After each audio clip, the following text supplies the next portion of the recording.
Sugatan ang dalawang estudyante sa Dasmariñas, Cavite matapos masabuyan ng ethanol sa loob ng kanilang kolehiyo.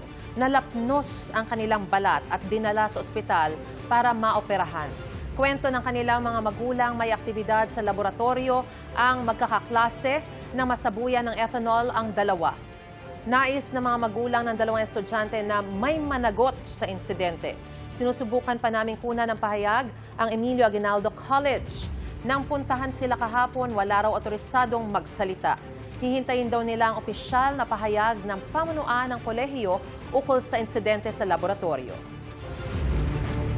Gusto ko lang mangyari, may kasiguraduhan kami kasi doon sa pananagutan nila. Wala kaming papel na assurance man lang na sasagutin nila hanggang sa gumaling o makarecover yung bata. Ang gusto lang namin yung mula ngayon hanggang sa yung treatment ba na ibibigay nila para sa mga anak namin hanggang sa dulo po na meron kaming assurance na talagang maibibigay nila sa amin.